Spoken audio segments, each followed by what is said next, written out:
तूही रे माझा मितवा या स्टार प्रवाहवरील मालिकेत 11 जुलैला काय झाले ते आपण बघू. सॉरी, थोडासा लेट झाला आहे. त्या दिवशी अर्णव आणि ईश्वरी बदलापूरला जातात अर्णवच्या एका मित्राकडे.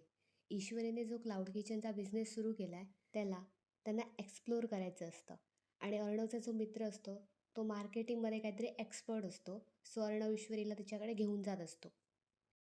वाटेत जाता जाता त्याची गाडी बंद पडते. ईश्वरी म्हणते, सर आपण मध्येच का थांबलो आहे? अर्णव म्हणतो, मिस इंदौर गाडी बंद पडली आहे. मग ईश्वरी खूप घाबरते. अर्णव म्हणतो, मिस इंदौर रिलॅक्स, मी जाऊन काय ते बघतो. मग त्यांच्या गाडीचा काहीतरी मेजर प्रॉब्लेम झालेला असतो आणि त्यांना हेल्पची गरज असते. पण तिकडे हेल्पला कोणीच नसतं. तेवढा जोरात पाऊस पडतो. ईश्वरी पटकन जाऊन गाडीत बसते, पण अर्णव मात्र गाडीत बसत नाही. तो तिकडे मस्त पावसात मजा घेतो. मस्त पावसात डान्स करतो आणि काय. ईश्वरी त्याला बघतच बसते. ती म्हणते, द ग्रेट ASR, सात्विक फॅशनचा CEO इतका लहान मुलासारखा पावसात भिजतो. तिला ते दृश्य अगदी स्वप्नासारखं वाटतं. मग अर्णव ईश्वरीला पण पावसात भिजायला कन्व्हिन्स करतो. मग ते दोघे पावसात खूप भिजतात, पावसाचा मनसोक्त आनंद घेतात. आणि हे करत असताना लावण्याने त्यांच्या मागावर जो माणूस पाठवलेला असतो तो त्यांचे फोटोज काढत असतो, त्यांचे व्हिडिओज काढत असतो आणि लावण्याला सेंड करत असतो.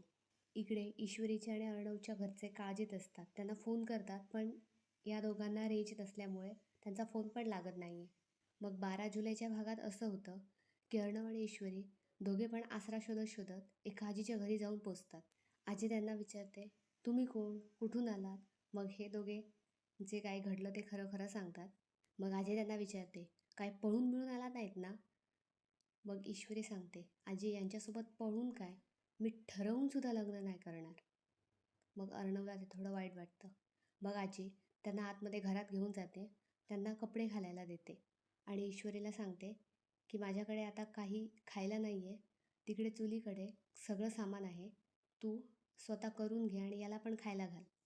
याच्याकडे कांदा चिरायला दे, तू भाकरी भाजून घे आणि मस्त भाकरी खा. ते दोघं नको म्हणतात. तरी पण आजी म्हणते, खाल्ल्याशिवाय मी तुम्हाला काही घराच्या बाहेर पाठवणार नाही. ह्याला कांदा कापायला दे, हा नुसता वळू. मग दोघे पण हसतात. अर्णव म्हणतो, वळू म्हणजे काय? ईश्वरी म्हणते, रिकामा बैल. मग दोघे पण खूप हसतात. मग आजी निघून जाते तिकडून झोपायला. मग हे दोघे थोडं जेवणाचं काम करत असतात. अर्णव ईश्वरीला कांदा चिरून देतो आणि ईश्वरी मस्त भाकऱ्या भाजते. भाकऱ्या भाजत असताना तिला थोडा भाकरीचा तवा लागतो आणि ती ओरडते. अर्णव मग तिचा हात हातात घेतो आणि हळूच फुंकर घालतो.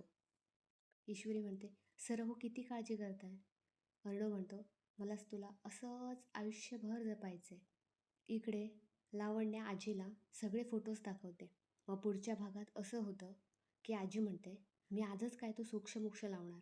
आकाश अर्णवला कॉल करतो आणि सांगतो, दादा लवकर घरी ये, आजपासून सगळं बदलणार आहे.